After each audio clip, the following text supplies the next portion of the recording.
l'occasion de la semaine de l'endométriose, je me joins à l'association Endomind, à la marque Intima et à la Fondation pour la recherche sur l'endométriose pour faire connaître cette maladie de tous.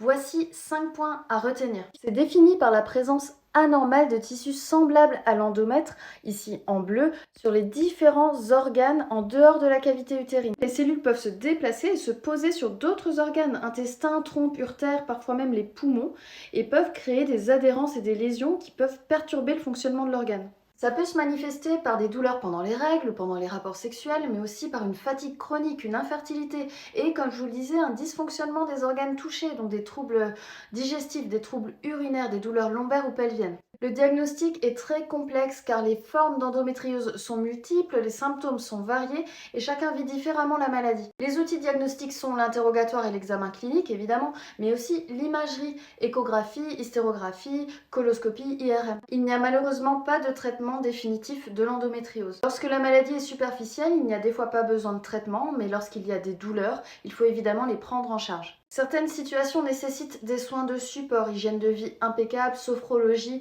acupuncture, ostéopathie, yoga, etc. Par contre, lorsque les formes sont sévères, on peut avoir recours à l'hormonothérapie ou à la chirurgie qui peuvent endiguer la maladie pendant quelques années. En cas de désir d'enfant, certaines personnes peuvent avoir recours à la procréation médicalement assistée. Au-delà de l'errance diagnostique, l'endométriose est une maladie qui impacte la qualité de vie personnelle et familiale. Elle peut être prise en charge en affection longue durée. On met actuellement entre 7 et 10 ans à faire le diagnostic d'endométriose et on estime qu'une femme sur 10 est touchée. C'est donc une maladie qui doit vraiment nous concerner toutes et tous. Merci de la mettre en lumière en partageant cette vidéo et surtout de consulter en cas d'inquiétude.